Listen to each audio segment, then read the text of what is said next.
Alan Durand বাংলাদেশের সাবেক প্যাচ bowling coach. তার প্রতি বাঙালি ক্রিকেট প্রেমীদের একটি আলাদা ভালোবাসা রয়েছে, আলাদা অনুভূতি কাজ করে তার পক্ষে। কেননা এই একমাত্র কোচ যার বিরুদ্ধে বাংলাদেশি কোনো সমর্থকের সামান্যটুকু আক্ষেপ নেই।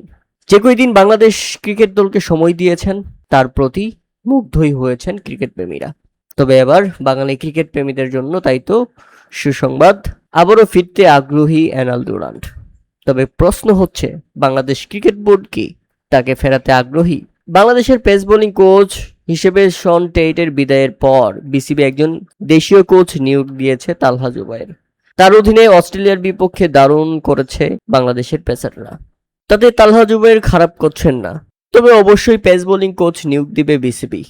এখন যেহেতু অ্যালান ডোনাল্ড আবারও ফিরতে আগ্রহী, শেষ পর্যন্ত কি আমরা আবারও পেস বোলিং কোচ হিসেবে অ্যালান ডোনাল্ডকে পেতে যাচ্ছি? প্রিয় দর্শক, বিসিবির কি করা উচিত? তাকে আবারও ফিরিয়ে আনা উচিত কিনা তা অবশ্যই আমাদের কমেন্ট করে জানাবেন। তবে তার আগে কিছু কথা না বললেই নয়। তার মধ্যে অন্যতম হচ্ছে, বাংলাদেশ ক্রিকেটে পেস বোলিং কোচ হিসেবে 1.5 বছর কাজ করার পর পারিবারিক কারণ দেখিয়ে নিজের অধ্যায় শেষ করেছিলেন অ্যালান ডোনাল্ড। 2023 বিশ্বকাপের পর চুক্তি নবায়ন করবেন না, বিষয়টি তিনি আগেই বিসিবিকে জানিয়েছিলেন। পুনেতে অস্ট্রেলিয়ার বিপক্ষে শেষ ম্যাচের পর ড্রেসিং রুমে নিজেদের সতীর্থ এবং শিষ্যদের কাছ থেকে বিদায় নিয়েছিলেন তিনি।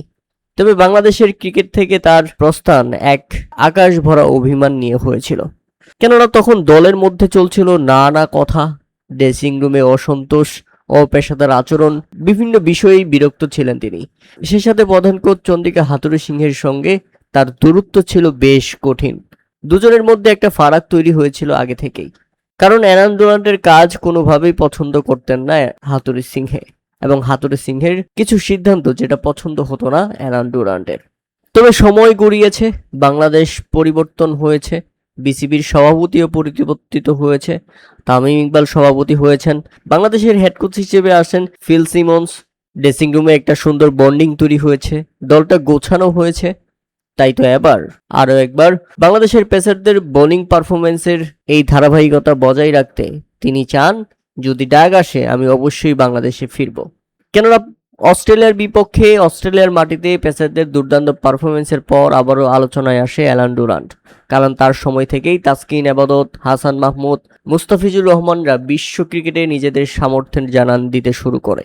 সময় গড়িয়েছে অনেক, বাংলাদেশ ক্রিকেটেও এসেছে নানা পরিবর্তন। তাই তো শন টেইটের চলে যাওয়ার পর পেস বোলিং কোচ হিসেবে বিসিবির প্রস্তাব পেলে অবশ্যই বাংলাদেশে ফিরবেন অ্যালান ডোনাল্ড। নিজের ভাবনা স্পষ্ট করেছেন দক্ষিণ আফ্রিকান এই কিংবদন্তি। তিনি জানিয়েছেন, আমি মনে করি বাংলাদেশ ক্রিকেটে অনেক কিছু পরিবর্তন হয়েছে। শন টেইট চলে গেছে এবং এই মুহূর্তে একজন স্থানীয় বোলিং কোচ কাজ করছেন। আমি নিশ্চিত তারা এই মুহূর্তে তার কাজে খুশি। তাই হ্যাঁ, যদি কেউ আমাকে জিজ্ঞাসা করে আমি কি আবার যোগ দিতে আগ্রহী হব, হ্যাঁ, আমি অবশ্যই সেটা নিয়ে ভাববো, অবশ্যই।